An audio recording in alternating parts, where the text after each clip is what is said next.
On est content de se retrouver et Brigitte, la présidente de Midreshet Yehuda Manitou, va nous dire un mot pour commencer. Bechavod. Oui, rapide, je ne vais pas prendre du temps. Bonsoir d'abord. Merci. Euh, je veux rappeler, d'une manière générale, les activités de bénévolat que nous faisons. Maintenant, c'est surtout faire des repas pour les soldats, mais aussi le mercredi, sachez on peut s'inscrire pour la cueillette pour aider les agriculteurs.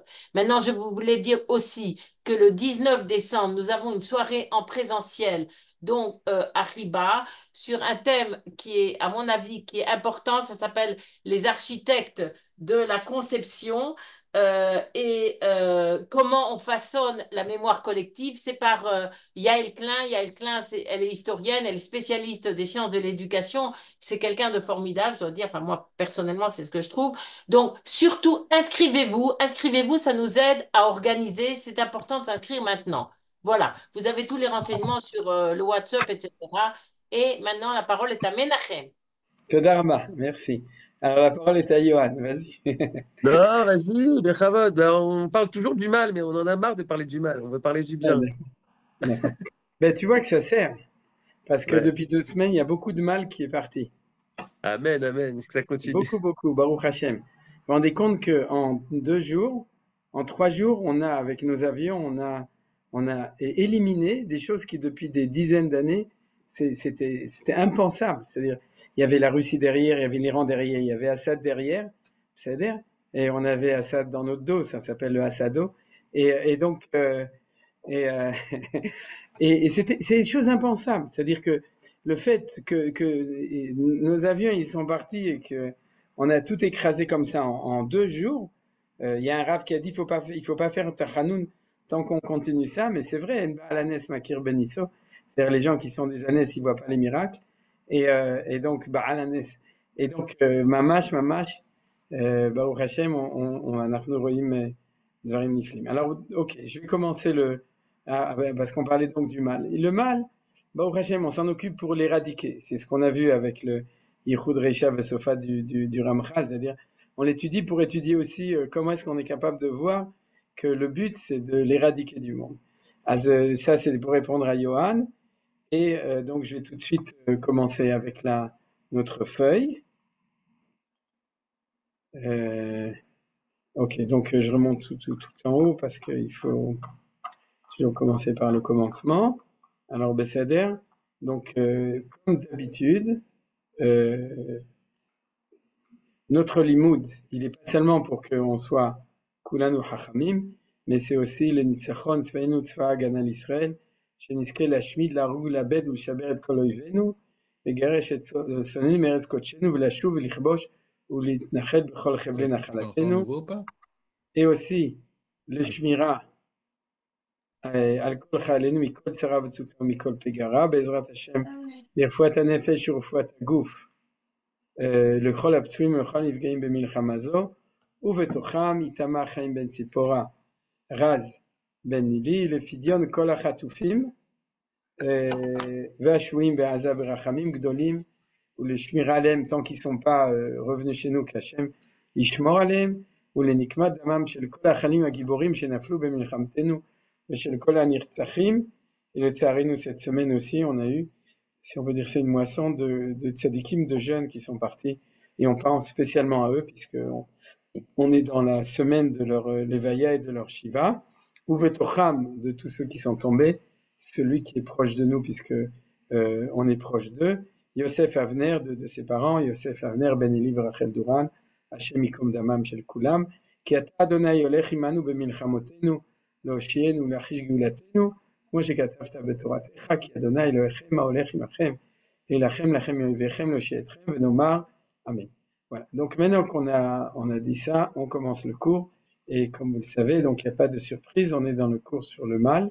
Comprendre comment le mal est dans le monde, arrive dans le monde, comment ça marche. Alpi, Manitou, Sod Midrash Atoladot, troisième livre, Krach Gimel, troisième tome. Et Alpi, bien entendu, tout ça c'est Alpi Asot, c'est-à-dire d'après la sagesse hébraïque qui s'occupe de tout ça.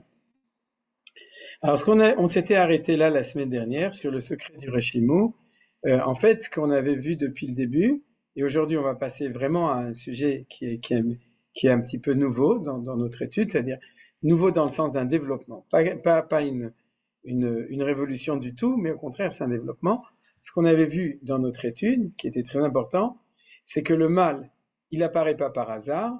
Le mal n'est pas une force qui s'oppose à Dieu. Le mal n'est pas inventé par l'homme. Le mal, il est congénital à la création du monde. C'est-à-dire, c'est ce qu'on avait vu. Bereshit bara Elokim et hashamayim vet haaretz ve'haaretz haïta. Comme Tovavo v'roshel pnei tehom, c'est le mal c'est pas le mal, mais c'est la source du mal, c'est le tohu, l'obscurité et l'abîme, toutes ces choses-là qui sont marquées dans le deuxième verset. Donc, ve'haaretz haïta, c'est-à-dire la terre en elle-même, je reprends ce qu'on a vu la semaine dernière, et c'est pas qu'elle devient, elle apparaît comme Tohu Vavo parce que elle vient d'être créée. Ça, c'est le principe général.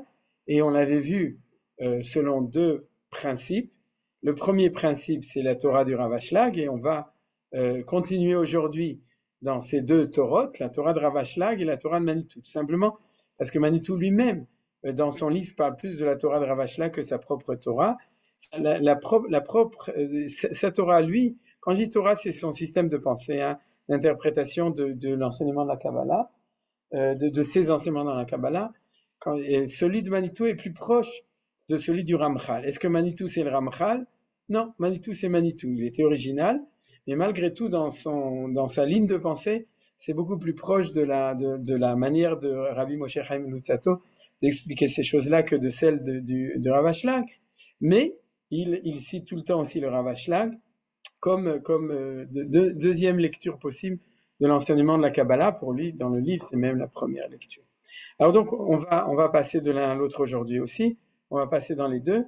Et je vous rappelle, pour le Rav Ashlag, la raison pour laquelle le mal est congénital à la créature et non pas au créateur, et à l'instant de création, Borera ou Boré Chosher, de nouveau dans le passage d'Yirmiyahu, la raison, c'est parce que l'essence du créateur, c'est de vouloir donner du bien, l'étif, et l'essence de la créature, c'est de recevoir le bien. Donc, c'est l'antithèse. C'est pour ça que c'est ça le Shor et Shara. La racine du mal, c'est la volonté de recevoir. Le monde Metukan, c'est un homme qui reçoit en vue de donner. C'est-à-dire un ratson le kabel almenat lashpia.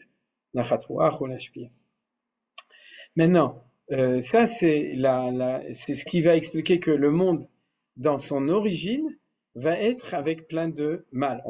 C'est schématique, mais vous comprenez, c'est-à-dire Borera, ou Aretz Haïta Tovavo V'Chosher Al Pnei Tehom, et l'histoire, c'est l'histoire d'un monde qui commence à zéro et qui va monter jusqu'à sa perfection, qui sera Yemot HaMashiach et Olam Haba. Pendant 6000 ans d'histoire, c'est-à-dire on va avancer, on va pas stagner, ni dégringoler, on va au contraire monter du Borera jusqu'à Tov, jusqu'à la fin du mal et la Hofat à Tov. C'est aussi la raison pour laquelle, en ce moment, s'occuper du mal, c'est comprendre, mais c'est surtout et c'est aussi agir à l'encontre du mal. C'est-à-dire, puisqu'on a les moyens, et pas seulement nous, l'humanité en recherche d'action contre les phénomènes du mal. Donc, comme on commence depuis le début, nous, on est dans notre étude plus au début des choses, mais on va comprendre aussi tout ça. Mais on est toujours, pour l'instant, dans le cours d'aujourd'hui aussi, on est en train de comprendre cette notion du Ve'aretz haïta tohu vavo, ou bien de la notion du Borera, c'est-à-dire le principe que lorsque le Créateur crée la créature, ce qu'on appelle Eretz, c'est-à-dire que le monde d'ici-bas, parce que vous avez fait remarquer la semaine dernière qu'il n'y a nulle part marqué Va'shamaim hayu tohu vavo. Vous vous souvenez?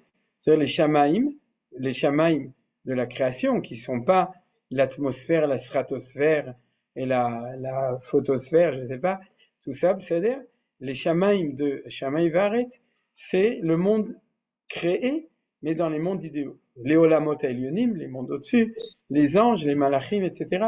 C'est-à-dire, les mondes d'en haut, c'est ce qu'on appelle le shamaim. Le monde d'ici-bas, c'est ce qu'on appelle Eretz. Et le Eretz, Haïta tohu vavo, la terre, elle est donc dans une dynamique, c'est-à-dire qui, au début, apparaît comme le Ra. Tout ça, donc, c'est pour reprendre ce qui a été vu la semaine dernière, et à partir de maintenant, on va prendre quelque chose de plus, et Manitou, il veut en fait descendre dans le détail. Alors, pour descendre dans les détails, on est obligé de faire de la Kabbalah. Alors, aujourd'hui, c'est un cours qui est basé, c'est Tov Mode, parce que ça vous permet, de toute façon, tout le monde peut accéder à c'est des introductions, c'est-à-dire c'est les notions fondamentales, j'en parle aussi souvent, et d'autres en parlent. Et aujourd'hui, c'est accessible à tous, donc ça va uniquement vous permettre, Ezrat Hashem, de mieux comprendre d'abord le lien avec le bien et le mal, et ensuite ce mivné, c'est-à-dire cette structure. Alors, qu'est-ce qu'il y a de spécial dedans? C'est la notion de Ishtal Shelut. Ishtal Shelut, c'est comment on pourrait traduire ça? Je l'avais été, je n'ai pas essayé de chercher Ishtal Shelut. Chaîne d'événements. Développement. Voilà, chaîne développement. d'événements. C'est la succession. En fait, c'est pas les événements. Oui, Ishtal Shelut, ça vient du mot Shalchelet. Shalchelet, c'est une chaîne. Donc, en fait, voilà, comme c'est une chaîne, c'est un enchaînement. Voilà, c'est le meilleur mot, d'accord? C'est-à-dire, tout en bas, il y a quelqu'un qui joue du violon. Vous savez, d'accord? C'est ce qu'on appelle le canard enchaîné. C'est-à-dire, canard en hébreu, c'est un violoniste. C'est-à-dire à la prononciation sfarad, parce qu'il faut surtout jamais dire canard à la prononciation ashkenaz, c'est grossier.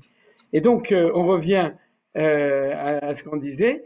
Donc, vous avez l'enchaînement des mondes, et pour nous, c'est très important. Pourquoi? Parce que Manitou va, du coup, nous permettre de comprendre comment est-ce que depuis la racine du mal qui n'est pas mal, grâce à la compréhension de l'enchaînement des différents mondes, et je les appelle dans le langage, c'est-à-dire Olamot, c'est des mondes, donc aucun rapport, c'est des mondes supérieurs, c'est-à-dire on va prendre leur nom, etc. On va réussir à comprendre que quand on va atterrir, c'est-à-dire on va arriver sur le mot Eretz, à ce moment-là, on va trouver le mal qui est palpable. On va trouver les nazis, on va trouver le Yetzer Hara, on va trouver le tsunami, on va trouver le tremblement de terre, la mort, c'est-à-dire tout ce qui est le mal réel et palpable, il est ici en bas. Mais pour le comprendre, si on commence du Ein Sof, il faut voir l'enchaînement évolutif des différents olamot dans lequel le mal va apparaître de plus en plus. C'est ça le sujet du cours d'aujourd'hui, c'est-à-dire, et c'est ça le sujet donc qui est, si vous voulez la page dans le livre, je peux vous le donner, je crois que c'est 500, non, bon, pour ceux qui veulent, mais sinon c'est facile à trouver dans le livre, c'est-à-dire c'est ça le cours que je vous donnais, puisque Manitou a décidé de le donner, ce qui va nous permettre en fait, comme je vous l'ai dit il y a quelques minutes, de comprendre le processus évolutif qui amène. Parce que dans la Elokut, il n'y a aucun ra, c'est-à-dire dans le Ein Sof Baruch Hu, il n'y a aucun mal, c'est-à-dire au moment de la création, il va y avoir l'embryon du ra. Quand on a dit Bereshit bara Elokim va'eretz harita, c'est en fin de compte, c'est l'embryon, c'est le début, et puis plus on va avancer, plus on va comprendre pourquoi est-ce qu'il y a, on pourrait dire, une matérialisation, une solidification du mal, jusqu'à apparaître dans le monde du présent plus fort et plus palpable que le bien. C'est-à-dire que le mal on pourrait dire, est plus dangereux que le bien. Ça, c'est une des phrases que je ne sais pas si je l'ai utilisée jusqu'à maintenant, mais c'est des phrases très difficiles. Mais une forêt qui prend des dizaines d'années ou des centaines d'années à se construire, hein, une allumette et 5 minutes suffisent pour la détruire. Et un homme qui prend des années et des énergies terribles et énormes pour se construire, il suffit d'une balle chas v'shalom, c'est-à-dire à moins que ce soit pour tuer nos ennemis, mais il suffit d'une balle pour le faire disparaître en 1 minute. Donc, si vous voulez, il y a un scandale dans le monde de la facilité, on pourrait dire du coup de la puissance du mal, par rapport à la difficulté de faire émerger le bien dans le monde. C'est-à-dire tout ça, c'est vrai, mais alors il va falloir comprendre comment ces choses ont évolué pour arriver jusqu'à là, dans le sens de l'Ishtal Shelut. Alors, tout d'abord, je vais utiliser le tableau que vous avez ici devant vous, mais uniquement pour les 4 termes qui sont ici à droite pour l'instant, qui sont les 4 olamot qui sont connus. Donc de nouveau, c'est pas du tout dans le monde de la physique, c'est dans le monde de la métaphysique de la Kabbalah, qui s'appelle Atzilut, Beria, Yetzira et Asiya. En initial, Abia. Ça, vous voyez, c'est ce qui est marqué ici en bleu. Et c'est pour ça que dans le titre ici, vous avez Abia, Abia. C'est-à-dire, c'est comme ça qu'on les appelle, parce qu'on n'a jamais le temps de tous les dire, donc pour les utiliser de cette manière-là. Alors, c'est le premier sujet qu'on va apprendre, c'est-à-dire que quand vouloir comprendre comment est-ce que le mal, depuis sa racine, va se développer dans le monde, on va utiliser des notions qui sont connues, qui sont les 4 Arba Olamot, qui s'appellent Atzilut, Bria, Yetzira, Asiya. Alors, avant de les étudier, je voudrais tout d'abord expliquer qu'il y a différents modèles de Ishtalshelut dans la Kabbalah. Et c'est pour ça que les gens qui ne sont pas du tout initiés posent des questions et ils ne comprennent pas tellement. En gros, il y en a 3. C'est quoi? Il y a les Sphirot, vous avez entendu parler, vous connaissez les Sphirot. Il y a les Olamot et il y a les Partsufim. C'est-à-dire celui qui est le moins connu des non-initiés, c'est les Partsufim. Celui qui est un peu plus connu, c'est les Olamot. Et celui qui est le plus connu, parce que si vous voulez, c'est le commun de quand on parle de la Kabbalah, c'est les Sphirot. D'accord? C'est-à-dire même si les gens ne les connaissent pas, mais ils savent qu'il y a un truc comme ça qui s'appelle les 10 Sphirot, Seder et Ser Sphirot Blima. D'accord? Tout ça, c'est des noms qu'ils ont connus. Alors, comment est-ce que ça se passe de manière très schématique? C'est-à-dire, la structure la plus fondamentale, c'est pas les Sphirot, c'est les Olamot. C'est-à-dire entre le Ensof, donc l'être de Dieu absolu, dont on ne s'occupe jamais, on l'appelle Ensof, il est exprimé de manière négative, En, d'accord? C'est-à-dire qu'on n'en parle pas de manière de Be'etzem, dans lui-même. Depuis le Ensof, qui est l'essence absolue de Dieu, jusqu'à notre monde qui est ici en bas, il y a une Ishtalshelut qui est une Ishtalshelut de Arba Olamot. Il y a des choses au-dessus, c'est-à-dire Manitou dans le cours, il dit le nom, mais il dit on ne va pas s'en occuper, alors je vais le dire, ça s'appelle Ak, mais aucun rapport avec Ackerman, hein, c'est Aleph Kouf. Et donc, il y a plein d'autres choses, mais ça c'est déjà pour les kabbalistes. Ensuite, donc, ce dont on parle, c'est les 4 Olamot, qui sont ceux-là, qui correspondent à 4 stades de descente, et on a déjà étudié ça l'année dernière, un tout petit peu, à d'autres occasions, et je vais de nouveau un tout petit peu vous expliquer. Maintenant, c'est beaucoup plus fondamental que les sphirotes. Pourquoi? Parce qu'en général, dans chaque Olam, vous avez des sphirotes. De manière la plus schématique, vous aurez 10 sphirotes dans chaque Olam. C'est-à-dire, mais les notions de sphirotes sont plus intérieures que les notions des Olamot quand on parle de la Ishtalshelut. Et les Partsufim aussi. Les Partsufim, ils sont parallèles aux sphirotes. C'est-à-dire, c'est au niveau du Olam Atikun, pour ceux qui connaissent un petit peu. C'est l'essentiel de ce qu'on apprend dans le Hari Akadosh une fois qu'on connaissait les Olamot et les sphirotes. Alors, on apprend, c'est le Chidouche, de parler des Partsufim. Alors, on laisse tomber, on n'en parlera de toute façon pas du tout. Juste pour vous dire que pour ceux qui savent que c'est dans l'introduction, aujourd'hui, ce qu'on va parler, c'est des Olamot. Les Olamot, donc c'est pluriel des univers. Mais de nouveau, quand on parle d'univers, c'est pas l'ère tertiaire, l'ère primaire, c'est des univers qui sont dans la Shelut, c'est des univers qui sont complètement spirituels. Et le monde qu'on connaît, tout l'univers qu'on connaît, est tout en entier dans ce monde-là, oui, qui s'appelle le Olam Asiya. C'est-à-dire le monde qu'on connaît, dont on parle, il se trouve tout entier dans celui-là, dans le Olam Asiya. Donc, il est à l'intérieur de lui, ce que les scientifiques parlent, le cosmos, etc. Tout ça, c'est une partie du Olam Asiya.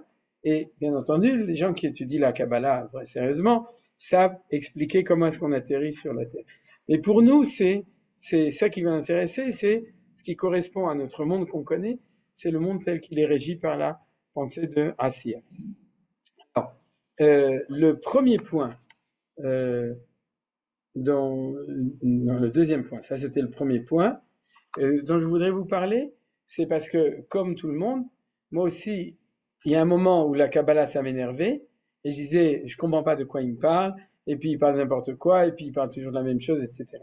Alors, il y a un point qui est très, très important, qui est aussi valable pour les Partsufim et les Sphirotes et pour les Olamot, c'est que, pour l'instant, ce que je vous ai fait comprendre, c'est que vous avez une espèce de mivné, de structure globale très grande, depuis Dieu jusqu'à la terre, qui est une grande Ishtalshelut de 4 étages. Imaginez-vous donc la tour Eiffel, c'est-à-dire vous avez 3 étages, Atzilut c'est le Spitz où il y a l'antenne, Bria c'est l'étage où en général on ne monte pas, ça coûte trop cher, ensuite Yetzira c'est le premier étage où tout le monde monte, et puis Asiya c'est le rez-de-chaussée là-bas. C'est-à-dire c'est comme ça, imaginez-vous, c'est un machin qui est pas mal, parce que la forme de la tour Eiffel, c'est pas mal. On dit d'ailleurs qu'Akadosh Hu, il fait Félé. Félé, c'est extraordinaire. Et Félé, c'est Otiot Eiffel. Donc, C'est pour ça que ça s'arrange bien. Et donc, vous avez ça. Maintenant, quel est le chidouche qui fait que souvent on ne comprend pas du tout ce qu'ils parlent les chachamim? C'est que le mivne, c'est-à-dire la structure, si elle est vraie, elle va apparaître partout. C'est-à-dire, un homme, il va avoir les mêmes étages. Il va avoir sa Hatzilut, il va avoir sa Bria, sa Yetzira, sa Asiya, et il va avoir ces niveaux-là. Et une fleur, il va avoir les mêmes étages. Et le cosmos, il va avoir la même chose, théoriquement, si vous voulez. Et les anges, ils vont avoir la même chose. Et puis, le Olam HaYetzira lui-même, il va avoir à l'intérieur de lui éventuellement ces choses-là. C'est-à-dire que si la structure est vraie, pas lue dans le monde de la nature, mais dans le monde de la Kabbalah, une structure qui est vraie, c'est une structure qui va se retrouver partout. Dans le machal de la physique, tout est fait avec des atomes. Et dans tout atome est fait d'électrons, de protons et de neutrons. Aujourd'hui, on sait qu'il y a d'autres choses. C'est-à-dire, mais en gros, de manière. Mais ça ressemble pas. Parce que dire que le modèle atomique est le modèle absolu, ça veut dire que les anges sont aussi avec des atomes et que dans le Olam Abriya, il y a aussi des atomes, etc. Dans les mondes spirituels, on va retrouver la même chose. Or ça, personne n'a encore découvert ce genre de choses. C'est-à-dire, on n'a pas encore réussi à trouver les atomes spirituels des anges. Par contre, entre les hommes, il y a ce qu'on appelle les atomes crochus, surtout pour les juifs, parce qu'ils ont le nez croché. Mais si vous voulez, l'idée que si l'idée est vraie, elle va se retrouver partout, n'est pas vraie dans le monde de la matérialité. Par contre, dans la pensée de la Kabbalah pour expliquer tous les mondes, si le modèle est bon, il va se retrouver dans le micro comme dans le macro. C'est-à-dire, c'est pour ça qu'on le trouve aussi dans les poissons. C'est-à-dire, parce que le macro, c'est un poisson. Et donc, pour continuer sur cette pensée, c'est aussi vrai au niveau des sphirotes. C'est-à-dire qu'on va te dire, par exemple, la tête de chacun, c'est les Chochma Bina Vada de son corps. Et puis les deux mains, ça va être le Chesed Gvura. Droite, c'est le Chesed. Gauche, c'est la Gvura. Et puis après les pieds, ça va être Netzach Ve'od. C'est-à-dire que, et ça, c'est marqué quelque part dans un texte que les Séfaradim, ils lisent en général tous les jours avant de commencer à prier, qui s'appelle Patah Eliyahu. C'est-à-dire Patah Eliyahu Zaprolatov, c'est-à-dire Chesed de Roi Yemina, Gvura de Roi Smala, etc., Vazi Smala. Et donc tout ça, ça veut pas dire que Dieu est un homme, ça veut pas dire que tout est comme ça, mais ça veut dire que cette structure telle qu'elle est connue dans la Kabbalah, elle va se retrouver aussi dans chaque homme, même dans sa forme matérielle. Bien entendu, c'est une structure spirituelle, mais elle va se matérialiser dans la forme matérielle d'un homme. C'est-à-dire, alors ça, c'est à propos des séphirotes, donc pour expliquer le principe. Mais elle va être comme ça chez chaque homme, et puis elle va être comme ça dans l'univers. J'ai même entendu maintenant un cours de Manitou en ivrite sur le Maharal, où il dit, ne croyez pas, l'homme, n'importe quel homme, en fait, vit dans son individu, mais il est aussi cosmique. Ça, c'est des grandes idées qui sont aussi développées dans d'autres systèmes de pensée. C'est-à-dire, chaque individu a aussi une dimension où il a une résonance avec le cosmique, l'entier.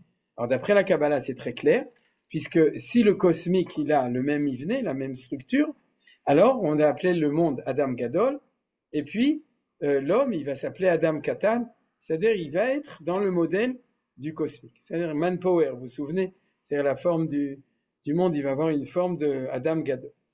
Tout ça, il faut faire attention que c'est des images pour comprendre, mais qui ne sont pas matérielles. C'est-à-dire le langage matériel, c'est ce qu'on appelle l'anthropomorphisme.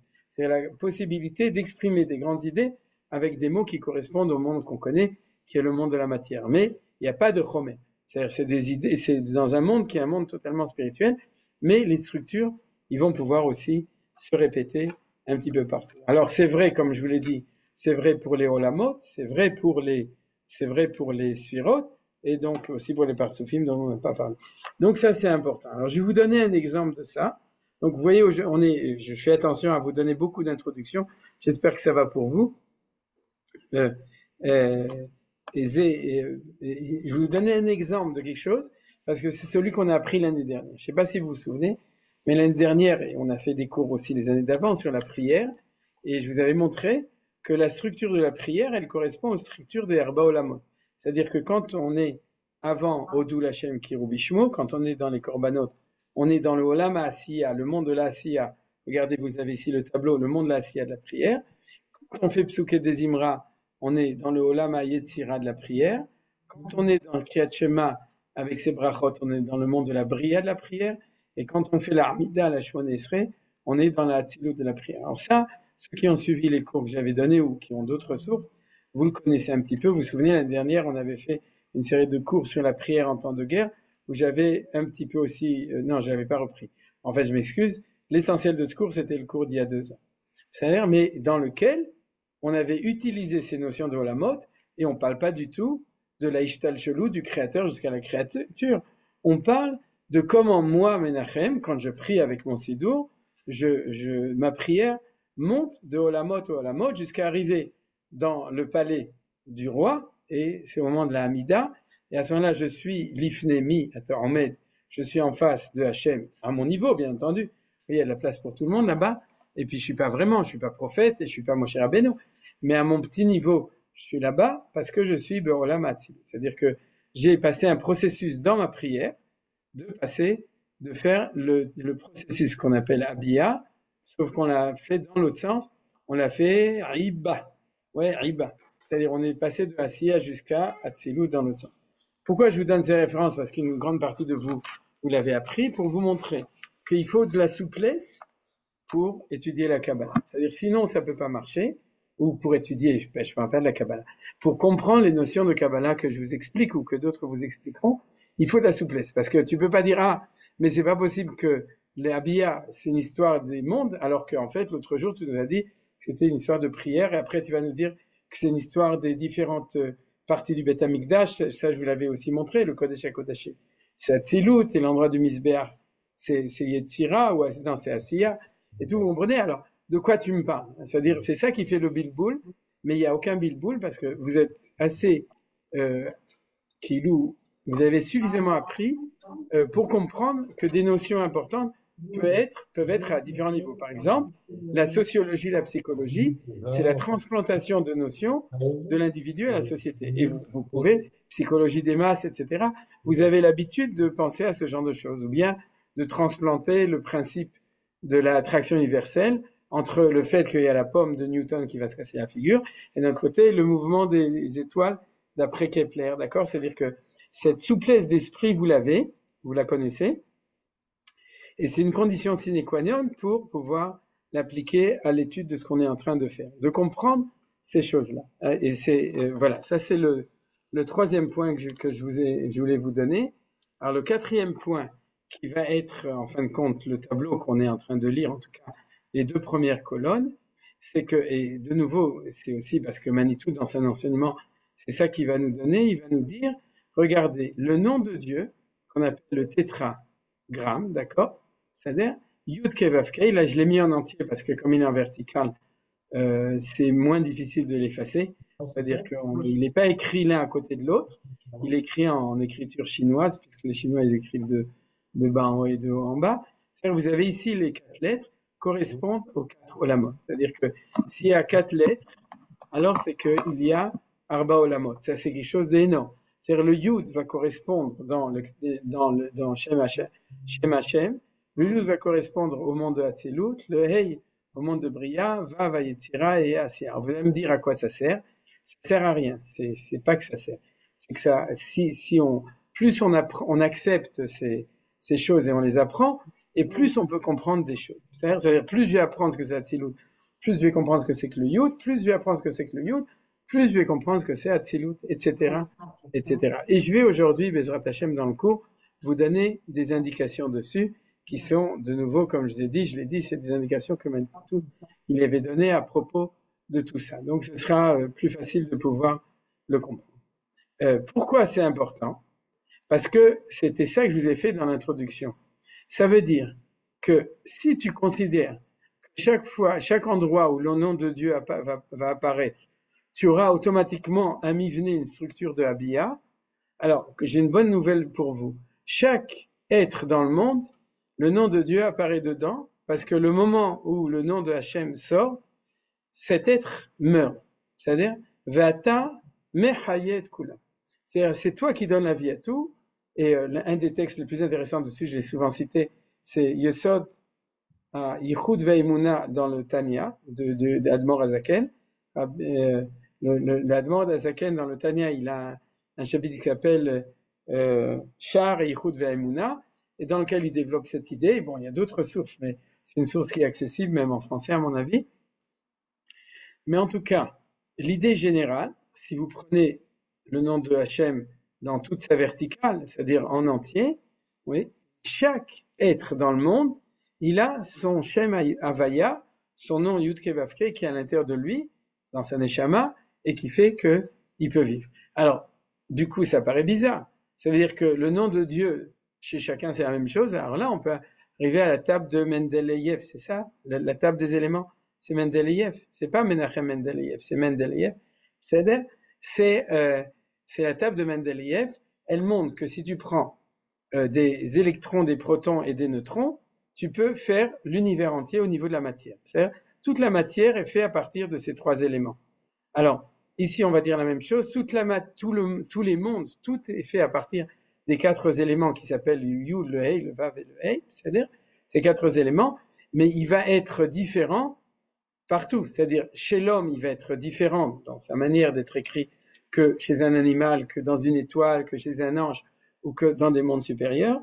Et chez un juif, ça va être différent. Et chez chaque personne, ça va être différent en fonction de son chromosome, de son code chromosomique spécial. Akadosh Baruch Hu va mettre un Yud Kei Vav Kei différent. Alors, vous me direz comment c'est possible une chose comme ça. Alors ça, c'est la science de la Kabbalah qui l'explique. C'est-à-dire que, en fait, il y a un développement. On peut écrire le Hey, Hey Aleph, on peut l'écrire Hey, Hey. On peut le développer au troisième niveau, que le Yud, il s'écrit Yud, le Vav, il s'écrit Vav, Vav, et le Dalet, il s'écrit Dalet, la Metav, c'est-à-dire un développement de tout ça, et du coup, on va avoir une infinité, il y a plein d'autres choses. On va avoir, en fin de compte, si vous voulez, si de manière fondamentale, tout vient du Shem Havaya, Yud Kei Vav Kei, mais c'est avec des évolutions, des transformations, des permutations, des guimatriotes, tout ce que vous voulez, des développements, et prenez l'exemple du proton, électron et neutron pour faire tous les éléments qui vont faire ensuite avec les connexions entre différents éléments, c'est-à-dire H2O par exemple, l'eau, c'est-à-dire c'est un des éléments les plus simples mais qui emplit le monde, mais il est fait non seulement de trois atomes, mais de trois atomes solaires et pas d'autres, et c'est la même chose dans la Kabbalah. Oui, chaque personne va avoir un tsirouf, c'est-à-dire une expression du nom de Dieu qui va être spécifique à son être à lui, et ce sera ça, ce qu'on appelle sa propre neshama, ou en tout cas, mais tout va tirer sa source de Shem Havaya Baruch. Alors ça, c'est la raison pour laquelle je vous ai dit dans l'introduction qu'il fallait s'habituer à ce que établir certains fondements, c'est comprendre qu'ils peuvent apparaître un petit peu partout. C'est-à-dire que si on le comprend au niveau de Shem Havaya, alors on va dire, alors, si dans chaque personne il y a le nom de Hachem, dans chaque personne il y a une partie qui a Tzilut, de cette personne la Bria, de cette personne la Tira, de cette personne la Asiya, et Am Israël il a son Shem Havaya, qui Hachem Ekra Avu Godel Elokenu, ou toujours, qui Shemi Bekirbo, le nom de Hachem il va être à l'intérieur, c'est des psukim, et le peuple juif, c'est celui qui porte de manière la plus révélée Shem Hachem, et donc il y a un nom de Hachem qui est, alors je vais vous donner un exemple de ça que j'ai déjà cité, qui est marqué dans le Sefer Yetzira, et ça va vous aider à comprendre. Combien de permutations possibles y a-t-il des 4 lettres du tétragramme? Permutation, si vous les mettez dans un sac, les 4 lettres, et puis vous les sortez au hasard, combien de manières on peut écrire? Il y a Yud Kei Vav Kei, Yud Vav Hei, Hei Yud Vav Hei, etc. Il y en a combien, Joseph? 4. 24, exact et pas exact. Comme il y a 2 fois le Hei, c'est 24 divisé par 2. C'est 24 et on divise par 2 parce qu'il y a 2 fois le Hei. Voilà, exactement. Qui fait 12. Chazak ou Baruch. Yosef. Donc ça fait 12. Et chez les grands commentateurs, on dit comme ça. Le nom de Dieu pour tout Israël, c'est Yud Kei Vav Kei, d'accord, en globalité, mais le nom de Dieu pour chaque tribu, c'est une autre permutation. Combien il y a de tribus? 12 tribus. Et donc, il y a 12, c'est comme ça que le nom de Dieu va apparaître dans une différenciation dans chacune des tribus. Reprenez les histoires d'atomes, etc., comme Machal, c'est-à-dire pour comprendre les choses, pour comprendre que c'est une science qui va nous permettre de dire, ah, donc, telle tribu va avoir comme identité et comme force de vie, Vatamahayet Kulam, celle qui va lui donner son existence en tant que tribu, ça va être une des permutations du nom de Shem Havayim. C'est-à-dire, et du coup, puisqu'il y en a 12 plus 1, ça va être la même chose pour les mois de l'année. C'est-à-dire chaque mois de l'année va avoir une permutation du nom qui va être celle de son mois. Et c'est pour ça qu'il y a des gens qui, quand ils font la bracha au moment de Rosh Chodesh, Baruch Ata Hashem et Kadesh, Israël Veraché Chodashim, il y a marqué dans certains sidurim, quand tu dis le nom de Yud Kei Vav Kei dans cette bracha, tu regardes la permutation spécifique du mois dans lequel tu es. Si tu es Kislev, alors tu verras qu'il y a une certaine permutation, si mes souvenirs sont bons, qui commence par Vav, qui est celle spécifique du mois de Kislev. Celle qui est dans l'ordre, le tiercé, le quadrucé dans l'ordre, c'est celle de Nissan, Yud Kei Vav Kei. Et puis après, ça commence à changer chaque mois. Celle qui est dans le désordre absolu, c'est Adar, c'est le dernier mois, puisque c'est le mois de la fin. Alors, tout ça, c'était un exemple pour vous montrer comment est-ce que les gens qui connaissent cette science, alors ils jonglent entre guillemets, mais c'est pas du n'importe quoi. C'est-à-dire, c'est pas un jonglage genre pour amuser la galerie, c'est une connaissance qui explique, comme les scientifiques aujourd'hui expliquent à partir, on pourrait dire, dans l'ADN, on dit en français, dans l'ADN, le code ADN de chaque personne, ils arrivent à le lire et donc connaître la nature spécifique de chaque personne dans le monde. Et vous vous souvenez que personne n'aura jamais le même code ADN, personne dans le monde, les milliards de personnes qui habitent dans le monde et qui habiteront et qui ont habité, personne n'aura jamais le même. Et donc personne n'aura jamais le même tsirouf de Shem Havaya tel qu'il est. Mais tout le monde l'aura à la racine et chaque chose, chaque être aura cette chose-là. Ça, c'était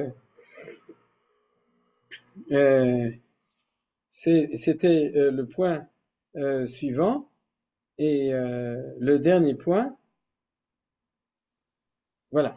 Le dernier point, c'est vous demandez du coup quelle est la relation. Je suis sûr que vous vous demandez.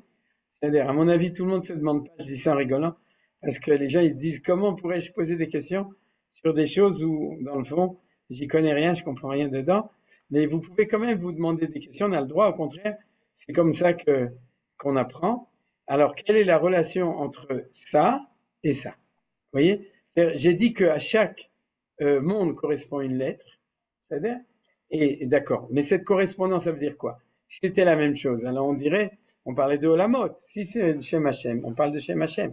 C'est-à-dire, alors, quelle est la correspondance entre les deux? Donc, vous voyez, c'est une question que vous êtes sûrement posée pendant que je parlais, donc je vais vous donner la réponse.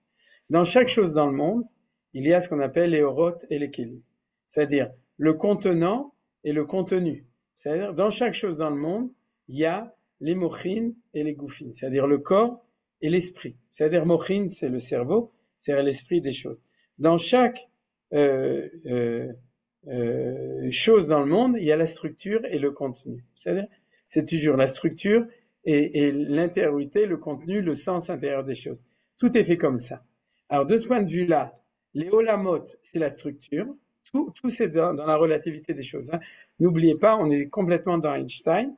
On est tout dans la relativité des choses. Parce que, à un moment, tout d'un coup, le contenu pour l'un devient le contenu non pour l'autre. Par exemple, j'ai un exemple. Ouais, pour nous, la Torah, c'est un contenu. C'est-à-dire, c'est le hors du contenu de l'intérieur. Mais si tu étudies la Torah, tu vas avoir une partie de la Torah comme la Gemara qui va être le contenant de l'idée intérieure qui va être le sod ou la marshava qui est à l'intérieur. C'est-à-dire, la structure de la Torah et le contenu de la Torah. C'est-à-dire pourquoi? Et quand tu vas étudier la pnémiou, tu vas avoir le côté du contenu, du contenant de lui-même. Tout est relatif. Dans cette chose-là, tu as toujours, quand tu es dans un domaine, tu as toujours l'un et l'autre. Donc, par exemple, Israël et Goïm, c'est aussi un contenu, un contenant. Mais à l'intérieur d'Israël, tu as un contenu et un contenant, et à l'intérieur des Goïm, tu as un contenu et un contenant. Hein. C'est-à-dire, c'est surtout les gens qui font de la Hanalat Reshbonot, ils ont toujours les contenus. Et donc, pour reprendre ici, quand on parle dans la Kabbalah de Shem Hashem, c'est Vata Mechet Kulam, ce sera toujours, c'est la Neshama qui va donner la vie à chaque chose. C'est-à-dire quand on va s'occuper d'étudier les noms, ou le nom c'est le Shem c'est la Maout, d'accord? On a toujours dit, pourquoi les gens sont anti-Shémi et ils n'aiment pas les Juifs? Parce que les Juifs s'occupent de donner à chaque chose le contenu du contenant. Et les gens qui ne veulent pas, parce qu'ils veulent s'occuper que du contenant, alors ils nous aiment pas, ils sont anti-Shémi. Et Adam, il a donné des Shemot, et Akadosh Baruch Hu, il a un Shem Hashem. C'est-à-dire, donc, quand on s'occupe du côté Shemot, on s'occupe du côté la brioute contenu. C'est-à-dire de la pnimiout, de la maout des choses.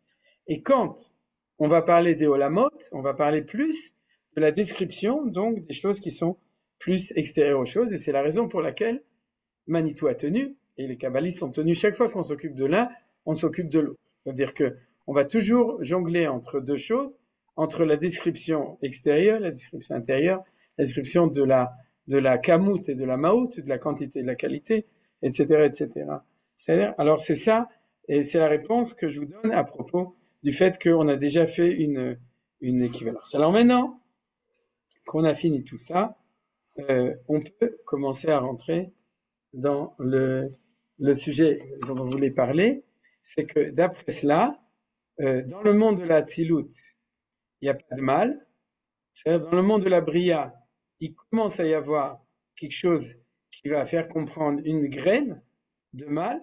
Dans le monde de la Yetzira, il va y avoir déjà pas mal de mal. Par exemple, Manitou va dire, c'est là qu'il y a le Yetzeratov et Yetzerara. Pourquoi? Parce que c'est quoi l'origine du mot Yetzer? Yetzira. Vous voyez, c'est-à-dire, c'est ça le Chidouche qui va dire. Dans la Yetzira vont apparaître Yetzeratov et Yetzerara, et ensuite, la Asiya, c'est là où on va voir le monde tel qu'il est aujourd'hui. C'est-à-dire, c'est le monde de la Asiya, c'est le monde où on va comprendre comme je vous ai dit, que la notion du Tov verra les deux, mais ils sont forts, ils sont palpables, et le Ra, on le voit. C'est-à-dire, on le voit. Je vous cite juste pour mémoire, parce que Manitou, il le cite aussi, ou peut-être c'est Chaim, c'est que tout ça se trouve dans le Etzraïm Shar Abia. C'est-à-dire le Shar Abia, c'est pas le Shar Abia. Pour vous, c'est le Shar Abia, mais pour le Rabbi, le Ari Akadosh, c'est Sha'ar Abia. C'est le chapitre qui parle de Abia, et dans lequel il dit ça clairement. Il dit dans Hatzilut, je rentre pas dans les détails, il y a pas de mal. Dans Bria, il commence à avoir d'une certaine manière, et ensuite dans Yetzira, il y en a de plus en plus, et dans la Siyah, il y en a de plus en plus. Je vais juste vous donner un élément comparatif, parce que j'en ai déjà parlé, qui est Nechmad. On est encore un petit peu loin, c'est à Tou Bishvat. À Tou Bishvat, on fait attention à prendre 30 fruits qu'on consomme complètement. Non, 10 fruits qui ont un noyau mais qui n'ont pas d'écorce, et 10 fruits qui ont ou qui n'ont pas un noyau mais qui ont une écorce. Pourquoi? Parce qu'on dit que les 10 fruits qui n'ont ni noyau ni écorce, ça correspond à une réalité où il n'y aurait pas de mal du tout. C'est-à-dire, alors c'est les 10 sphirotes de la Bria, puisqu'on ne mange pas de fruits de la Tzilut, ils ne sont pas consommables, ils n'existent pas. C'est-à-dire, puisque c'est à partir de la Bria où il y a des fruits. Ensuite, on mange 10 fruits, c'est les 10 Keneged, les 10 sphirotes de la Yetzira, où le mal commence à émerger, mais il est encore à l'intérieur. C'est-à-dire qu'il est recouvert de bien autour, c'est le fruit. Et à l'intérieur, il y a le garin, le noyau. Et ensuite, 10 fruits qui correspondent aux 10 sphirotes de la Asiya, où le mal a apparu et où il y a l'écorce qui va précéder le fruit. Oui, c'est-à-dire, et de nouveau, on revient à une idée qu'on a vue la semaine dernière, c'est-à-dire que dans le monde d'ici, c'est-à-dire l'écorce précède le fruit, surtout à Bastia, parce que c'est l'écorce. Et donc, ça veut dire quoi? Ça veut dire que, a priori, tu vas tout d'abord rencontrer l'imperfection. Et l'imperfection, c'est le sentiment qu'il y a du mal, pas le sentiment ou la connaissance qu'il y a du mal dans le monde. Et puis, une fois que tu auras épluché le fruit, tu vas découvrir la substantifique moelle, nachon. Par exemple, quand on enlève la orla, alors tu découvres la substantifique moelle. C'est celui qui fait la brit mila. Donc, et la orla, c'est bémet une écorce. Mais donc tout ça pour dire que bémet, il y a une évolution des choses que je vous ai décrit comme ça, d'une manière un petit peu imagée avec les fruits, mais vous pouvez comprendre du coup cette idée-là de manière générale. Alors, après ça, la question, c'est pourquoi c'est comme ça? Alors là, Manitou a une très très belle explication reprise sur le Rav Ashlag. Donc, pourquoi je vous dis ça? Parce que justement, vous allez recevoir le fruit de notre étude, parce que ça va vous sembler pas très compliqué, Bezrat Hashem. C'est quoi?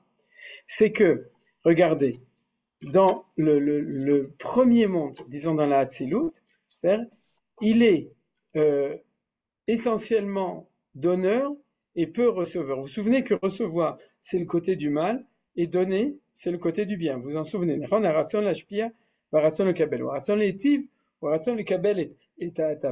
Or, si on fait en calcul, puisqu'il est à côté de Dieu, et ça s'appelle ça la Hatzilut, le mot Hatzilut, c'est Hatzala, c'est l'influx. Ouais. Ne'etzal, par exemple, quand Moshe Rabbeinu, Dieu lui demande d'investir les 70 sages au moment d'en Parashat Ba'alotra, parce que les précédents étaient morts, alors il y a marqué Va'atzalta minaruach. C'est-à-dire tu vas mettre sur eux le roi que tu as en toi. Donc la notion de Ha'atzala, c'est le fait que Dieu, qu'on ne peut pas concevoir, c'est la première fois où va arriver la révélation, dans le sens de l'influx qui sort. C'est comme si on a une boîte noire, on ne sait pas ce qu'il y a dedans, mais la première chose qu'on voit, c'est le premier produit qui sort. Et ça s'appelle la Hatzilut. C'est-à-dire, c'est ça l'idée de Hatzilut. Deuxième explication, ça vient du mot Etzel. Etzel, c'est pas Etzel Elechi, ça c'est ceux qui connaissent l'histoire. Etzel, c'est à côté d'eux. Anigar, Etzel, Ploni. D'accord? C'est-à-dire, l'Hatzilut, c'est la proximité ou l'influx. C'est deux explications du mot. Donc là-bas, on est tellement près du donateur, dans le sens du Rav Ashlag, et on va se préparer à influer dans les trois mondes en bas jusqu'à la fin, c'est-à-dire jusqu'au monde physique qui est ici, et c'est ça le but. Le but, c'est d'arriver jusqu'ici, d'atterrir, c'est la Shrina, d'accord? Mais Monsieur Hatzilut, entre guillemets, reçoit et a un projet de donation extrêmement grand, puisqu'il sait qu'il a 3 olamot en dessous à qui il va donner. Donc, il donne plus dans son essence qu'il ne reçoit. C'est vrai qu'il va donner autant qu'il va recevoir, ou peut-être qu'il va donner un petit peu moins, mais il a, si vous regardez la relation donner-recevoir, il a, on pourrait dire 25% de valeur de recevoir dans sa vie et 75% de valeur de donner. Donc, va nous dire Manitou, c'est pour ça que là-bas, la vertu de recevoir qui est la vertu du mal, et la vertu de donner qui est la vertu du bien, le Olam Hatzilut va être majoritairement dans le bien. C'est-à-dire que le mal qui est dedans est uniquement à sa racine. Dès que tu passes à la Bria, alors tu as plus de réception, tu as déjà reçu 2 fois, et tu as moins à donner, et c'est à la Bria que va apparaître le mal. C'est-à-dire Va'aret, Saïta, Tohu Vavo, Bereshit Bara Elokim, ou bien au Borera. C'est-à-dire qu'avant, il n'apparaît même pas, dans la Hatzilut, il n'existe pas. C'est-à-dire il existe d'une manière qu'on ne peut même pas expliquer, c'est-à-dire nous, mais dès que le monde va être créé, le monde va être la force de réception la plus massive, donc le mal va commencer à apparaître là. Et quand on descend dans la Yetzira, pour continuer dans les valeurs de statistiques, d'accord, la Yetzira va avoir, on pourrait dire, 75% de Kabbalah et 25% de Netina, puisqu'il se prépare à être mashpia sur la Asiya. Et quand on est dans la Asiya, catastrophe. Pourquoi catastrophe? Parce que la Asiya, tu sais plus à qui elle va donner, puisque c'est la dernière station, Tachana Achona, donc elle est complètement dans la Kabbalah par rapport au la mode au-dessus. Alors, bien entendu, tout ça, c'est des images, tout d'abord pour vous permettre de comprendre, ou c'est des modèles, ils sont simplifiés, et donc, ils peuvent pas tout expliquer. Si vous me posez une question, oui, mais alors, à qui va donner la Asiya, et c'est pas possible qu'il n'y ait pas, etc. Tout ça, c'est vrai. C'est-à-dire, tout ça, c'est vrai, puisque chacun de nous, quand on est allaité, on c'est des robiberons, on n'est que dans la Kabbalah, c'est-à-dire, et puis après, mais on a à l'intérieur de nous des forces, etc. Et c'est dans la Siya que le monde va être transformé. C'est pour ça qu'il s'appelle la Siya. C'est-à-dire, il s'appelle pas le Olam HaKabbalah, il s'appelle le Olam HaSiya, parce que c'est le monde où il va falloir travailler, le monde où il va falloir la Asot, d'accord? C'est marqué clairement dans le Kiddush du vendredi soir, Kivo Shavat Mikol Melarto, Asher Bara Elohim, la Asot. C'est-à-dire quoi? Il s'est arrêté de tout sa melacha qu'il avait créé, Asher Bara Elohim, la Asot. Qu'est-ce qu'il doit la Asot? C'est Dieu, c'est nous. C'est-à-dire, il a fait Meot, ce qu'a dit Brigitte. C'est-à-dire, Asher Bara Elohim, lui, il a créé, et il nous l'a donné, la Asot, pour que vous fassiez ce que vous avez à faire. Donc, l'Olam HaSiya, qui est l'Olam le plus bas, c'est là où on va être, nous, en contact avec toute la difficulté, et c'est grâce à cette difficulté qu'on va pouvoir commencer à faire quelque chose. S'il n'y avait pas cette difficulté, on serait dans le monde de l'Atzilut. Dans l'Atzilut, on n'a rien à faire. Et même dans la Bria, nous, on n'aurait rien à faire, théoriquement. Dieu a quoi faire pour transformer, mais nous, on ne saurait pas faire. On ne pourrait pas faire les choses dans l'Olam Bria. On ne pourrait pas le transformer. Le monde qui nous est donné, c'est le Olam HaSiya. Sheshet Yamim, Ta'aseh, Melartecha. Uvayom Yeshvi, Shabbat Lashem Elokecha. C'est-à-dire, Sheshet Yamim, Ta'aseh, Melartecha, dans le monde d'ici en bas, dans les jours où tu es là pour faire, Ta'aseh. C'est-à-dire, tu dois faire. Vous avez compris, donc, cette première explication de ça. Alors, je vais terminer avec l'explication de Manitou, c'est-à-dire en Rashi Prakim. Si vous voulez, on continuera la prochaine fois à en parler un petit peu. Et sinon, je me suis trompé. La semaine prochaine, c'est pas la semaine d'avant Hanouka, c'est la semaine d'après. J'ai dit lundi que c'est la semaine d'avant Hanouka. Je me suis trompé. La semaine d'avant Hanouka, c'est la semaine d'après. Donc, la semaine prochaine, Bezrat Hashem, il y aura des cours normalement. Et donc, l'explication de Manitou, elle est un petit peu différente. On n'a pas besoin du tableau pour ça, donc je l'enlève. Donc, on se voit. L'explication de Manitou, je vous l'ai dit, c'est que plus le monde s'éloigne de l'instant de la création, plus le monde gagne en autonomie, en liberté, en être soi-même, en existence. C'est-à-dire, et c'est dans cette chose-là qui s'appelle l'étive le zulato, c'est-à-dire que Dieu a décidé de faire du bien à autre que lui. C'est dans l'altérité, on va dire, c'est-à-dire que se développe Beishtal Shelut le mal. C'est-à-dire qu'il va être de plus en plus. Alors je vous explique comment. Dans la Hatzilut, c'est avant le bête de la création. C'est pour ça qu'on l'étudie en général, pas dans le Chumash, quand on étudie avec Rashi. C'est-à-dire, là, quand tu lui dis c'est quoi la Hatzilut, Rachitique, il est rachitique. Il parle pas beaucoup. Donc, dans la Hatzilut, c'est avant. Alors là, il y a encore une symbiose avec le Créateur. Il y a aucune distance avec le Créateur, donc il n'y a pas de quelque chose qui est lié avec le mal. À l'instant du bête de la création, c'est le mot bara. Et à ce moment-là, va apparaître, Aïta, Tohu Vavohu, V'chosher al Neto, va apparaître dès l'instant premier.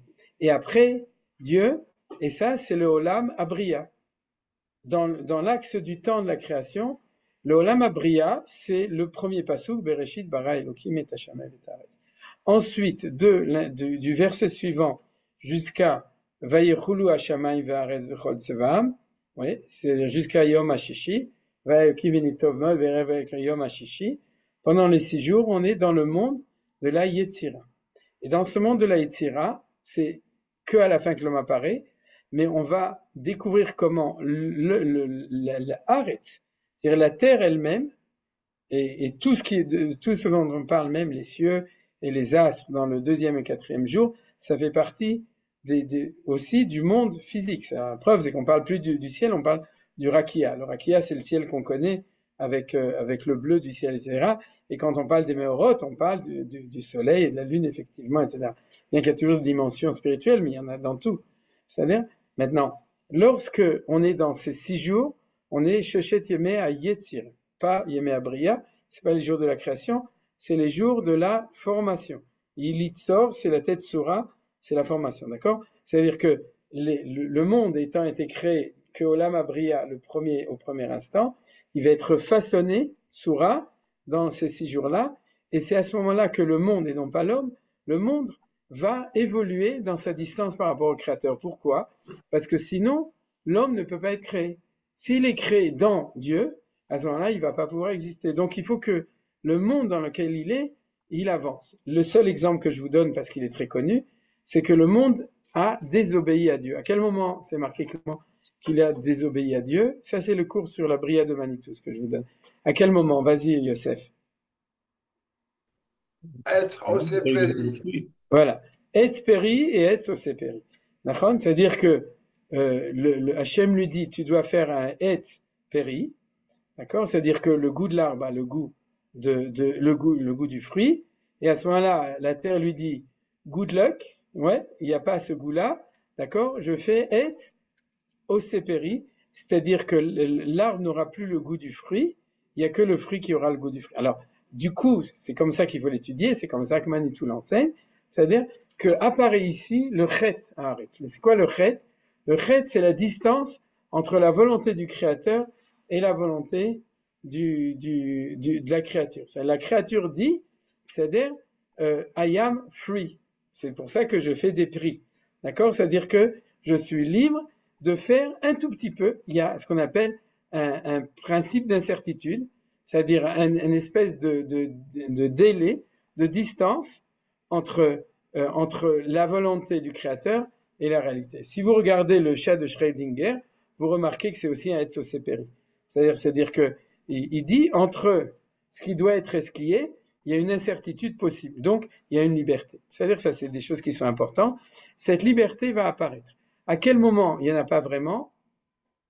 C'est non pas quand Dieu demande de créer les arbres, mais quand il crée la lumière, où c'est marqué Vayomer Elohim Yehior, et qu'est-ce qui est sorti? Vayeyor. C'est-à-dire que ce qu'il a dit et ce qui était, c'était a priori la même chose avec le vav de la comment ça s'appelle, de la mechitza qui sépare le projet de la réalisation. Mais à part ça, c'est symétrique. Yehior, vav, yehior. C'est-à-dire que vous avez une symétrie. C'est pas vrai totalement, parce que dès qu'on est dans la création, ça peut pas être comme la parole du Mahama. C'est-à-dire l'être ne peut pas être comme dans son Mahama, mais c'est le premier jour, c'est dans le maximum d'identification entre la volonté du Créateur et la réalisation. Donc, il n'y a pas d'expression de la liberté. Et en fin de compte, pour terminer le cours, on va rentrer dans le 7e jour. Le 7e jour, c'est le Olam. Quel Olam c'est? Le 4e, c'est quoi? Asiya, Yafemot, c'est l'Olam Asiya. C'est le jour de l'homme. C'est le jour où Dieu se retire. C'est le Shabbat de Dieu pour donner la place à l'homme pour faire ce qu'il a à faire. Alors ça, c'est la première partie du livre et aussi les autres livres et les autres enseignements de Manitou que vous connaissez.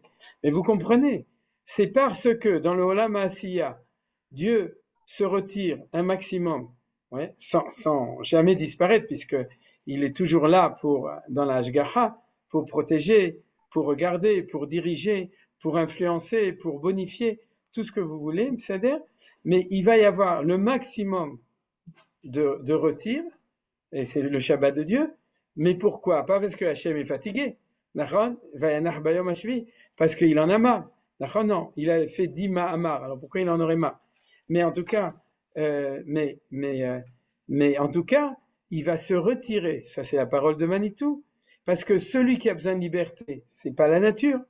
Celui qui a besoin de liberté, c'est l'homme.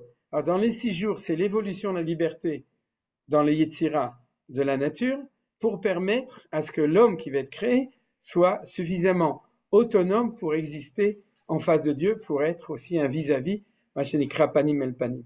Parce que si jamais tu es une marionnette de Dieu, c'est-à-dire, ça n'a aucun intérêt ni pour toi, ni pour lui. C'est-à-dire, c'est pour ça que les chrétiens, ils pensent à Marie honnête. D'accord? Mais nous, pour nous, on pense pas du tout à ça. Pour nous, on est atzmenu, etzel me atzmenu, on est nous-mêmes, et donc on peut réussir comme ça le projet de Hachem. Mais le prix à payer, de nouveau sans jeu de mots, c'est-à-dire le prix à payer, c'est le fait qu'en étant loin de lui, on est en situation de liberté, donc de possibilité de faire du mal, et pour que le mal soit possible dans l'homme, il faut que le mal existe déjà dans le monde. C'est ce qui est le mal qui est apparu déjà auparavant, depuis le 2e verset, Va'aretz hayta tovavo. Donc vous avez vu qu'aujourd'hui, ce qu'on a vu, pour terminer, on a vu que c'est très important pour mieux comprendre les choses, de séparer ça en catégories évolutives, ce qu'on appelle l'Aishtal Shelut, c'est-à-dire l'enchaînement et que les langages qui sont importants, c'est l'Arba Olamot, et l'endroit où ils sont marqués dans la Torah, c'est dans la création, puisqu'il y a marqué, sauf le mot Atzilut, il y a marqué Bereshit Bara, et ensuite Veitzer, Hashem, Elohim, ou Veitzer, etc. Et ensuite, il y a Asher Bara Elohim la Asot, c'est-à-dire le fait que Dieu dit maintenant, Shabbat, je me recule un petit peu, Ve Takum Ve Taase, et donc on est dans Olam Asiyah. Alors, deux explications. On a vu l'explication du Rav Ashlag qui permet au niveau moral de comprendre pourquoi cet éloignement permet d'apparaître le mal de plus en plus. Et on a vu au niveau de Manitou, c'est-à-dire, et comme je vous ai dit, c'est beaucoup plus proche du Ramchal. Par exemple, pour ceux qui veulent le livre de référence pour ça dans le Niglé, c'est Derech Hashem, la voix de Dieu, du Ramchal, traduit en français par Rav Mordechai Shriki, connu par moi et par Yosef, et par d'autres aussi. Mais en tout cas, vous retrouverez beaucoup de choses là-bas, mais c'est jamais Manitou. Manitou, il a toujours son chidouche spécial. Mais en tout cas, aujourd'hui, on a vu une vision générale de ces deux choses. Et Bezrat Hashem, la suite au prochain numéro. Bon, vous avez des questions? Où est arrivée la notion de Hatzilut? D'où elle vient, Hatzilut? Ah, Hatzilut, deragav, en hébreu moderne, c'est la noblesse. C'est-à-dire, oui, mais d'où elle vient? Parce qu'elle n'est pas dans la création. Si, mais elle n'est pas dans la création parce que, comme j'ai dit... En tant que mot. Attends, je vais te le dire pourquoi. Il y a marqué dans la Mishnah de Chagiga, qui parle de l'interdiction d'apprendre les secrets de la Torah, il y a marqué comme ça. Tu ne peux pas apprendre ce que tu n'as pas le droit d'apprendre. Et la Gemara, elle dit, c'est quoi? Ou la Mishnah, mal et ma'ala, mal et mata, mal et fanim. C'est-à-dire, il y a marqué aussi mal et achor, mais ça, on ne va pas regarder. C'est-à-dire, tu n'as pas le droit de regarder ce qui est au-dessus de ton univers, ce qui est en dessous de ton univers et ce qui est avant ton univers. Si tu le dessines, ça fait un bête. Souviens-toi toujours, c'est ton pense-bête. Parce que le bête, il est ouvert que du côté de la progression linéaire de l'histoire dans l'axe. Tu ne peux pas aller en arrière dans l'histoire, tu ne peux pas sortir des rails de l'histoire, tu peux être au-dessus, en dessous. Sauf quand l'histoire sera terminée ou quand tu sors, quand tu t'occupes de ton linge sale. Zichrono livracha.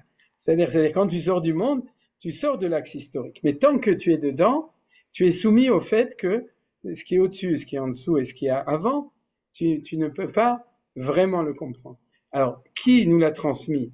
Les sages de la prophétie et de la Kabbalah. Moshe Rabbeinu l'a appris, Adam Arishon le connaissait, Avram le connaissait, Rabbi Akiva le connaissait, c'est-à-dire le Rahaim il connaît, le Baal Shem Tov il connaît, etc. Le mot.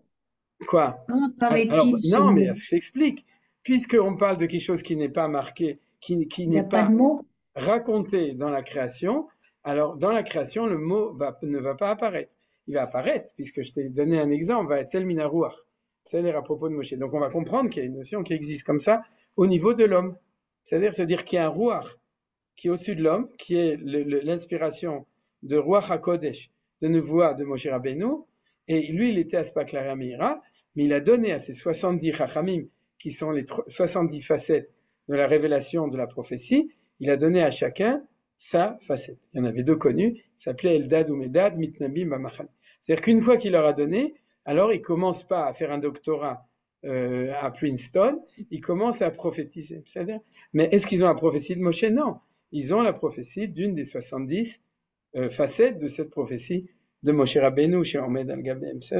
Alors tout ça, ça prouve que la notion de Hatzilut apparaît dans la Torah. Mais elle n'apparaît pas dans la création parce que la création. Alors les Dorshei Rishumot, ils ont dit, quelle est la différence entre un kaf, si tu l'écris carré, et un bet? Qu'est-ce qu'il y a? C'est le tchoupchi qui est derrière. Et d'après l'écriture des sophères, ils montent un tout petit peu comme ça. Surtout les sophères qui sont des super sophères, ils savent comment le faire. C'est-à-dire, alors ils montent. C'est quoi? C'est une flèche qui te dit, sache que tu n'as pas le droit d'étudier ce qu'il y a avant, sauf si tu l'étudies avec des gens qui savent l'enseigner et selon la tradition, parce que sinon c'est interdit, et que sache que ça existe. La preuve, c'est qu'il y a une petite flèche qui te dit. Sinon, le monde, ce serait un kaf, et ce serait fermé comme la paume de main, et du coup, on serait paumé, parce qu'on n'aurait que la kaf. Ok. Encore une question? Pas une question, mais j'ai été une fois dans un seder de Tou Bishvat, Ouais. et les fruits étaient distingués comme ça, 10, 10, 10, et il y avait Hatzilut, et c'était la réglisse qui est Pourquoi? parce que c'est le bois c'est qu'on mange qui est sucré. Ah, il y a fait mode. Mais il y a une autre solution qui est plus traditionnaliste. Chez les chassidim, on faisait attention à manger de la confiture de hétrog. Ah, ça existe, oui, c'est Ouais. vrai. Et pourquoi on fait attention?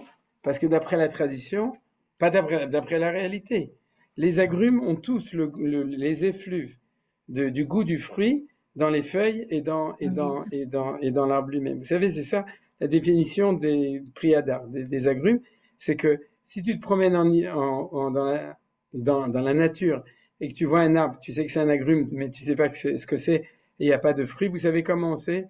Comment on fait pour savoir quel fruit c'est? Nadine, Mange comment la tu fais? feuille. La Tu prends feuille. une feuille, tu la fais comme ça, tu respires et À tu verras, tu l'odeur sauras que si c'est une clémentine pour dire que le temps sera clément, ou si c'est une orange, etc. Ça a l'air? Ok. Bonsoir, Euh, Rav. ouais, Euh, shalom. Deux réflexions. D'abord, le Shabbat, c'est la Asiya. Oui, le Shabbat de Et on ne Dieu. doit rien faire. Ah, mais Shabbat, c'est parce le que ça, repos. c'est. Ouais.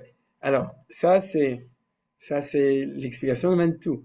C'est-à-dire que Dieu se repose, entre guillemets, fait Shabbat, pour nous donner la place de notre Asiya et pour reconnaître que c'est lui qui a fait le monde. Bara Yatsar, Ani Hashem Berativ Yetzartiv Asitiv, c'est un passage. C'est-à-dire, alors il faut qu'on s'arrête de faire pour savoir que notre Asiya, et on a quelqu'un qui est derrière, qui nous l'a donné la possibilité de le faire. C'est ça notre Shabbat. Quand on fait Shabbat, on témoigne, tu sais. D'accord? C'est pour ça que quand on dit Veillchoulou, on doit se mettre debout, et chez les Ashkenazim, il faut être au moins deux. Parce que si tu n'es pas de témoin de la création, t'es moins que rien. C'est-à-dire ça vaut rien du tout ce que tu fais. Ça là. Ok.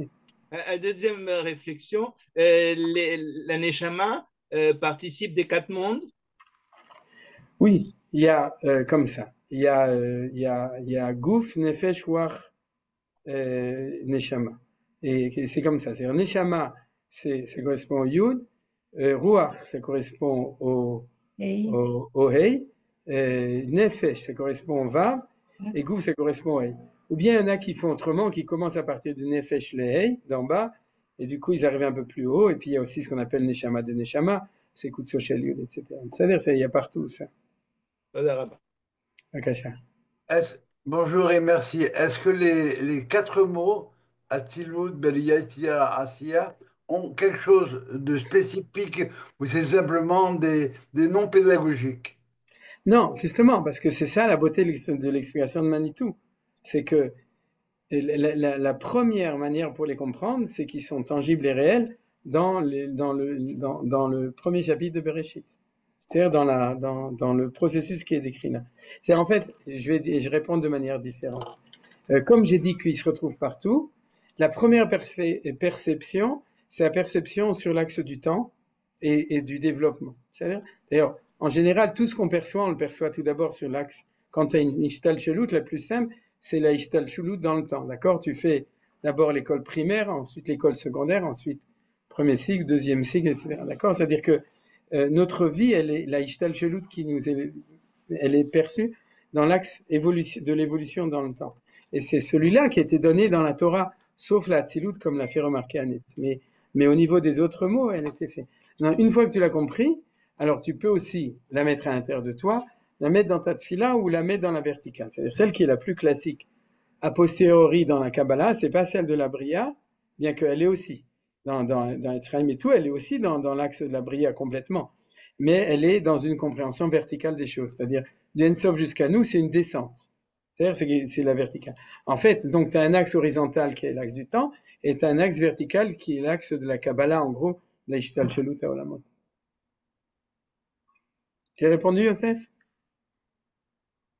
Je ne sais pas si j'ai bien compris, mais ma question c'était le mot lui-même.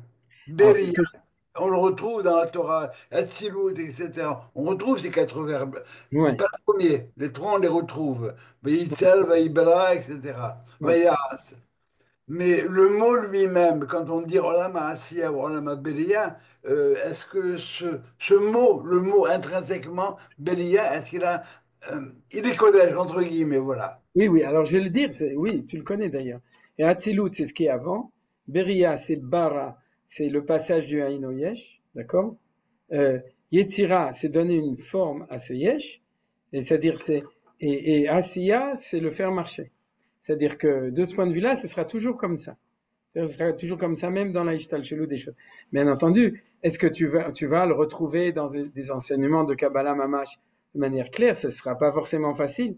C'est-à-dire, mais malgré tout, il y aura toujours cette notion-là. C'est-à-dire, dès que tu rentres dans la Asiya, tu rentres dans le Olam où tu dois faire les choses. Ou en tout cas, quelqu'un doit faire les choses. Si c'est Olamot Rouchani, ça peut être aussi des éléments Rouchanim qui doivent faire les choses. Mais c'est le moment où les choses ils doivent se faire. Par exemple, j'ai un exemple, excuse-moi pour les autres. Ici, dans la comparaison avec les sphirotes, c'est-à-dire ça correspond par exemple à Netzach Hod Yesod. Netzach Hod, c'est les pieds. Les pieds, c'est ce qui fait bouger les choses. C'est-à-dire, donc c'est ce qui fait la dynamique, donc c'est la Asiya. Aujourd'hui, c'est plutôt les chaînes des temples, Baruch Hashem. Merci. Ok, c'est bien. Encore une question?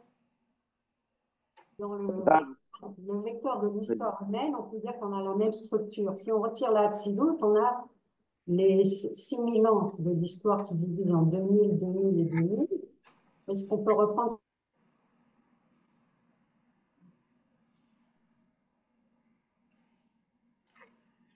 Il vaut mieux habiter à Jérusalem, vous voyez, c'est comme ça, c'est non-stable. C'est coincé. Quand ça va en fait, ce qu'il faut qu'ils fassent, ils nous entendent pas, c'est qu'ils ferment la caméra, à ce moment-là, on peut entendre le son comme il faut. Mais on leur dira quand c'est bien. Je vais leur couper la caméra, peut-être. Ah, toi, tu peux leur couper. Peut-être ça va revenir. Tu as compris la question, mais bon, ça sert à rien que tu donnes la réponse. Non, j'ai pas compris, j'ai pas entendu. Elle a parlé des 6000 ans. 6000 ans, on dit qu'il y a 2000 ans de Obu, 2000 ans de Torah, 2000 ans de Mashiach. Est-ce que ça oui, ça correspond tout à fait, complètement. Bon. Salmaral, il l'explique très joliment, il a fait. Tov, j'imagine qu'on pourra leur dire après. Moi, j'avais juste un point que j'ai entendu, que le mot Atzilut, ça venait du mot Etzlo, ça veut dire chez lui. Et justement, ça revient à l'idée que tu disais que c'est avant, on ne peut pas comprendre parce que Atzilut, c'est Milachon Etzlo, c'est ce qu'il y a chez lui. Donc nous, on n'a pas d'appréhension dans ce monde-là, quoi. Ouais. Voilà. Mais d'un autre côté, au niveau de la Kabbalah, c'est-à-dire au niveau du Niglé, on n'a pas. Au niveau de la Kabbalah, on parle surtout de la Hatzilut. C'est-à-dire, on s'arrête là et on dit qu'au-dessus, on ne comprend pas. C'est-à-dire que c'est très important parce que si vous voulez, Hatzilut, c'est comme la théorie. C'est-à-dire, la théorie, après, dès qu'on est dans la Bria, pour revenir à ce qu'a dit Joseph, d'accord, c'est pas seulement que c'est Etzlo, c'est aussi la théorie qui va être comprise. Alors, dans le Niglé, on va nous parler depuis Bria, on va nous parler de la réalité telle qu'il est, la Bria et Tzirasiya. Et dans le Nistar, dans la Torah, le Nistar, c'est la Hatzilut de la Torah. Ouais, c'est-à-dire, et donc, le Nistar va beaucoup parler dans un langage de Hatzilut. Je vais dire un mot qui est que pour ceux qui connaissent. Non, c'est pour tout le monde, mais qui ne peut être compris plus que tout le Rov, pratiquement tous les Tzraïm, ils parlent que de la Hatzilut. Et tout, quand on parle du Ilan dans le Ramchal, c'est-à-dire toute la Ishtalchelut, on parle de la Hatzilut. Nadine, Johan m'a dit en fait ce que tu as dit. Tu as parlé des 2000, 2000, 2000. Dans les 6000 ans. Ouais. Alors, Zénachon, c'est relativement, c'est vrai. Comment la vérité, je ne sais pas, mais ça correspond aux 3. D'ailleurs, le Maharal, il parle beaucoup de ça. C'est-à-dire, dans son enseignement, je ne sais plus dans quel sefer, où il parle des 2000, 2000, 2000, où il parle de 3 niveaux différents. C'est-à-dire, il correspond aussi aux 3 premiers mois, 3 mois de milieu et 3 derniers mois de la grossesse. Et tout. Donc, il y a énormément de correspondances qui sont exactes. Maintenant, sur les 6000 ans, par rapport à ce qu'il y aura avant et après ça, on le verra la semaine prochaine. C'est-à-dire que ces 6000 ans eux-mêmes vont correspondre à un des 4 mondes quand on a une vision plus large. Et comme je l'ai dit, tout est relatif. C'est-à-dire ce que tu as dit, c'est vrai, et puis c'est dans une reste. Je dis, si l'histoire du présent c'est 6000 ans, donc on doit retrouver dedans les 3 stades de Bria, etc. Et tu l'as dit, Meod, il a fait que c'est Alpaïm dans la Gemara de Maseret Avodah Zarah. Il a fait Meod. C'était ça ta remarque, Nadine? C'est ça, j'ai un problème avec les vidéos, ça se coupe, enfin j'ai un problème très grave. Ouais, mais là maintenant ça marche. Donc, la meilleure solution, c'est que quand tu veux parler, quand vous voulez parler, vous éteignez la caméra, à ce moment-là on vous entend. Non, parfois ça marche, parfois ça s'éteint. Enfin, ouais. Bezrat Hashem, il était décidé que Yehuda Veshom et Merushat dans des recherches de Tikchoret comme dans tout le pays. Et Guy Eh ben, Azman, Ezrat Hashem, d'ici une vingtaine d'années, vous aurez un. Toda Rabba. Non, c'est bon. D'ici un an, ce sera un Besséder. Ezrat Hashem. Quand on aura fait le site noir. Voilà. Ok. Alors, encore une question, sinon on s'arrête là. Il est déjà 10 heures.